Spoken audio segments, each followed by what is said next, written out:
Allez, bonjour à tous, on est parti pour une revue de marché. Donc le Bitcoin sur les 4 derniers jours, il est en train de faire une petite correction. Voilà, on est sur une baisse, on est sur un moins 4, moins 5%, mais la volatilité est faible. En fait, on monte, mais on monte vraiment doucement. Et quand je regarde le MACD, je le signale depuis un moment, mais on a une divergence vraiment baissière. Donc ce qui montre un essoufflement du marché des vendeurs et des acheteurs, pardon. Donc les vendeurs ont repris le contrôle du momentum, et ça veut dire qu'on va dans le meilleur des cas, consolider, dans le pire des cas, corriger. Donc voilà, pour moi, j'attends dans les prochains jours, en tout cas, pas un marché qui monte de ce que j'ai sous les yeux. Déjà, je le disais depuis un moment, depuis ici, avec cette divergence qui a été validée, voilà, sur ces niveaux-là, je me suis dit, pour moi, je vois pas un marché continuer à monter. Il a remonté très bien, il n'a pas remonté d'un très haut pourcentage. On a fait un plus 5-6%, mais là, je vois le marché, de mon point de vue, corrigé. Alors, jusqu'à où maintenant? Bah, techniquement, tant qu'on casse pas les 0,382, on est toujours en tendance haussière, d'un point de vue technique sur l'outil Fibonacci. Voilà, on peut très bien revenir sur ce niveau 0,382 et repartir à la hausse. Maintenant, d'un point de vue dynamique de prix, on est toujours en train d'instaurer des creux et des sommets de plus en plus hauts. Donc on voit que les creux, la dynamique est haussière pour le moment. Pour changer cette dynamique, faudrait casser alors soit on instaure un M, donc ça veut dire quelque chose comme ça. Ça, c'est la première chose pour retourner la tendance, puisqu'on fera cette fois-ci des sommets de plus en plus bas, ou soit on casse le dernier creux. Donc on a notre dernier creux qui est ici, si on le casse, si on clôture sous ce niveau-là, donc le niveau des 22 400 à peu près, voilà, ça veut dire que la dynamique sera tout simplement baissière. Donc ça purement structure de prix. Si on casse ce niveau-là, en plus on cassera sûrement les 0,382, ça sera très moche, et on aura au minima un retour dans la zone de rechargement entre les 0,118 et les 0,786, donc vers les 19 000, 20 000 dollars, ce qui nous fera une baisse d'actuellement à peu près 12% à 17%. Donc ça voilà, c'est la première chose qui était important de vous prévenir. On est pour moi... alors pour du long terme, pour les gens qui font du Tesla, qui veulent investir, on est toujours dans des zones intéressantes. Maintenant, moi je parle sur une unité de temps moyen terme, court terme. Pour moi, on a eu un rebond. On a déjà fait un 30% si on prend le point le plus bas. Il y a beaucoup de gens qui parlaient du 28 000, moi le premier, je dis pas le contraire, moi le premier, je parlais du 28 000, mais je parlais du 28 000 quand on était sur ces niveaux ici. Et là, il y a trop de gens qui parlent de ce niveau des 28 000. Donc je pense c'est un niveau qu'on n'ira pas tout de suite, en tout cas de mon point de vue, puisque quand il y a trop de gens qui parlent d'un niveau, quand trop de gens voient une structure, elle se réalise pas, parce que le marché fait le contraire de ce que la majorité pense, en règle générale. Si je passe en 4 heures, on est tout simplement en train d'instaurer une dynamique baissière. On le voit avec des creux et des sommets de plus en plus bas, ça sera plus visible en une heure. En une heure, on voit que les creux et les sommets sont de plus en plus bas. On est en train de combler l'imbalance. Ça fait longtemps que j'en ai parlé de cet imbalance que j'avais noté ici. On est en train de le combler. Celui-là, pardon. Oula, je me perds. Celui-là que j'avais signalé qu'on avait un déséquilibre de marché et qu'il fallait revenir sur combler ce déséquilibre de marché. Donc c'est un gap tout simplement. Et on est en train de venir le combler. Voilà, un gap en H4. Et on a créé aussi d'autres zones d'imbalance. Si je passe en une heure, on voit qu'on a un imbalance ici et un déséquilibre de marché aussi sur ces niveaux-là. Donc voilà, on est en train de venir le combler. On a aussi un déséquilibre de marché assez important ici. Donc pourquoi pas revenir le chercher au niveau des 21 530 dollars. En tout cas déjà, le plus important c'est à surveiller si on vient pas casser ces niveaux-là, 22 682 et 22 418. Faut bien clôturer, on peut mécher, partir à la hausse, comme on a fait là, vous voyez, ici on avait les anciens creux, on a été méché en dessous ces creux et on est reparti à la hausse. Donc voilà pour le Bitcoin.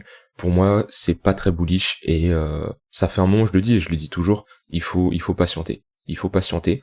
On est dans une dynamique de prix où le marché joue avec nous et pour le moment, il n'y a rien à faire. Ou alors, il y a potentiellement une tentative de short sur... alors, maintenant, c'est un peu trop tard de jouer le rebond, mais voilà, si on prend le Fibonacci, entre les 0,118 et les 0,786, ici, si on revient dans ce niveau de prix, avec une divergence baissière en une heure et un M de marché sur ce niveau-là, on peut avoir un short intéressant, donc par exemple quelque chose comme ça, hop. Là on repart à la hausse, ici on instaure un M avec une divergence baissière sur le MACD, et ici on peut prendre un short là, et venir chercher, voilà, soit on peut targeter soit le bas du range, soit le bas des creux que je parlais tout à l'heure. Voilà, ça peut être une idée de setup qui peut se mettre en place. Et pour les plus gourmands, vous pouvez vraiment aller chercher le plus bas de ce range là, qui nous fera un ratio risk reward de 8-9 pour 1. Voilà, ce qui est intéressant. C'est pas un conseil en investissement, mais ça peut être une idée de setup si on a toutes les conditions pour rentrer. Donc voilà pour le Bitcoin, ce que je voulais dire. On va faire une revue de Ether. Hop, on va prendre Ether USD. Hop. Tac. Ether, lui, qui était en avance sur le Bitcoin, on l'avait vu, mais on a aussi cette divergence baissière qui s'est instaurée sur le MACD. On l'a validé. On est en train de la valider ici. On voit qu'on est en train de faire un M sur le MACD, donc ce qui est quelque chose de bearish, où je m'attends aussi à une correction. Ether qui était en avance sur le Bitcoin, on va avoir des niveaux, lui, hop, voilà, il peut revenir déjà tracé sur sa dernière zone où il était venu, au niveau des 0,382. On a aussi une résistance sur ces niveaux-là. On va revoir aussi la résistance des 1700$, comment il va se comporter dessus, parce que c'était une très grosse résistance, donc pourquoi pas avoir un rebond dessus. Mais en tout cas pour Ether, voilà, tant qu'on casse pas les 0,382 ou les anciens creux, donc le 0,382 qui fait confluence de localisation avec l'ancien creux, puisqu'on est au même niveau, et ben il y a pas besoin de s'inquiéter, on peut être tout simplement sur une correction. Par contre, si Ether vient casser ce creux, on pourrait avoir un retour sur le haut du range au niveau des 1200-1300$, où on avait une bonne résistance. Côté Ether contre le Bitcoin, hop, on va aller voir ça parce que c'est vrai qu'il nous faisait quelque chose d'intéressant.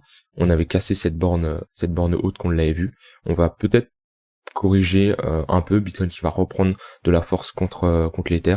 On peut revenir sur cette zone des 0,382, voilà, où on avait fait auparavant, on avait consolidé sur ces niveaux-là, où on peut avoir un pullback sur cette zone rouge qui a une très très grosse résistance.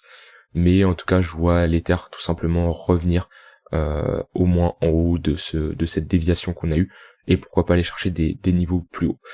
Donc voilà pour cette revue de marché, il n'y a pas grand chose à faire sur le Bitcoin, hein, de mon point de vue. On est dans une période où, après tout simplement ça dépend de votre stratégie, hein, mais si vous êtes un investisseur, pour moi je pense que vous aurez de meilleures opportunités au niveau des 22 000, 20 000$ pour du Bitcoin, parce que avec les indicateurs que j'ai, on est en train de, on est sur une potentielle correction. On peut avoir un mini rebond ici pour revenir dans la zone de rechargement comme je vous ai prévenu, et pourquoi pas faire un M de marché. Et si c'est ce cas, on ira chercher, si on fait vraiment une structure en M qui est plus puissante que juste casser le creux comme ça, si on fait une structure en M, c'est beaucoup plus puissant. Je m'attends à un Bitcoin qui revient pourquoi pas en bas, ici en bas de ce range, sur les 19 000, 18 000$. Et faudra voir comment se comportent les gens à ce niveau-là. Si ça achète en masse, eh ben on ira pourquoi pas plus bas, avec des niveaux à 16, 17, 15 000$. Si tout le monde a peur, tout le monde est en train de vendre, tout le monde short, et ben pourquoi pas avoir un rebond pour faire un W weekly, parce que comme je l'ai dit, on est sur un V-bottom, les V-bottom sont souvent amenés à être retestés, le marché aime bien faire des structures de marché en W, et on peut très bien faire ça, hop, avec ici un très fort signal d'investissement. Voilà pour le Bitcoin, pour mon analyse. S'il y a des termes que vous n'avez pas compris, si vous voulez avoir plus d'informations sur mon analyse, je vous laisse rejoindre le Discord qui est en lien bio.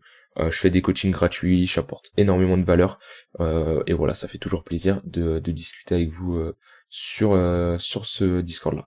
On se retrouve demain pour une prochaine vidéo. Bye bye.